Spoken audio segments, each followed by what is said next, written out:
¿Qué tal, estimados amigos de este espacio? Conócete a ti mismo, soy Ricardo Espino.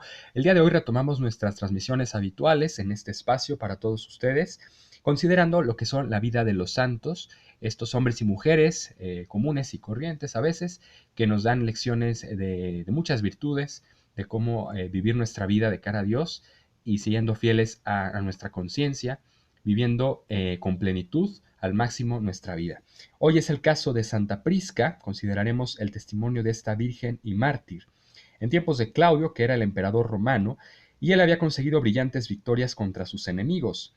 Pero de vuelta a Roma, una espina le atragantaba y ensombrecía sus victorias, y era que los cristianos disfrutaban últimamente de paz, con lo que se habían multiplicado y empezaban a tener bastante influencia. Y esto a Claudio, que estaba receloso, no estaba dispuesto a soportarlo. Quiso como pagano agradecer a sus dioses las victorias obtenidas y para congraciarse con ellos empezó a perseguir cruelmente a los cristianos, los consideraba enemigos de sus dioses y el imperio. Muchos mártires derramaron entonces por Cristo su sangre en Roma y después de padecer torturas sin cuento y terribles tormentos fueron coronados en el paraíso.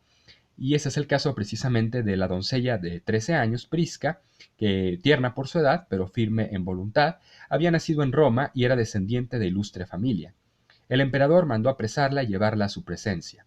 Al verla de tan corta edad, pensó Claudio que fácilmente la haría cambiar de opinión.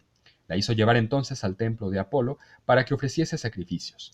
No esperaba el emperador encontrarse con unas decisiones tan firmes en la joven doncella, pues Prisca se negó y afirmó que sólo Jesucristo merecía adoración y no los demonios, que era lo que veneraban los paganos. Entonces Claudio montó en cólera y mandó abofetearla sin compasión, luego de meterla a una cárcel hedionda entre forajidos y fascinerosos que intentaron vanamente seducirla. La azotaron con crueldad, echaron sobre sus tiernas carnes aceite hirviendo y luego la llevaron al anfiteatro ante el pueblo.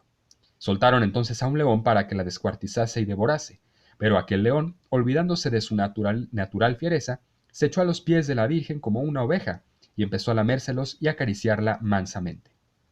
Los gentiles quedaron confusos, pero Claudio no cejó en su intento. Fue entonces Prisca metida de nuevo en la cárcel y sometida a crueles y diversos tormentos que la torturaron inhumanamente. Luego la arrojaron a una hoguera para acabar con ella de una vez, pero el fuego la respetó. Todavía no había llegado su hora y el Señor la sostenía con el poder de su brazo. Pero el cruel emperador, que atribuía a la magia todos aquellos prodigios de los cristianos, no se daba por vencido.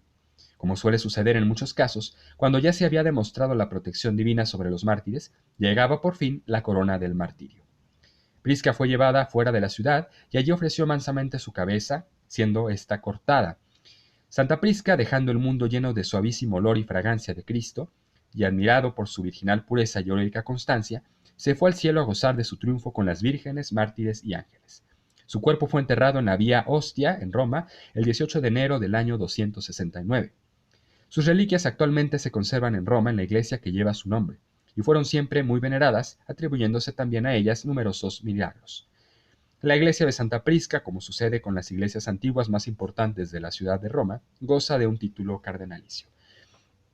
Hasta aquí tenemos pues el ejemplo de esta joven doncella, Prisca, que vivió hace muchos años ciertamente, pero que hoy sigue siendo su testimonio vivo, aleccionador, y nos enseña precisamente a vivir esta vida con una mirada puesta en el cielo, de cara a la eternidad, y no dejándonos pues llevar por las seducciones, por las tentaciones que este mundo nos ofrece, en bienes, en títulos, en posiciones, aplausos inclusive, que a veces nos pueden hacer titubear y darle la espalda a Dios. Pero Prisca nos enseña que precisamente en estos tiempos actuales también, donde está surgiendo pues ese neopaganismo, esa cultura relativista, donde nada es verdadero, donde todo está permitido, debemos hacer frente a este enemigo de la confusión, siendo pues paladines, siendo testigos y, y mensajeros de Cristo, que nos enseña precisamente a ponerlo a Él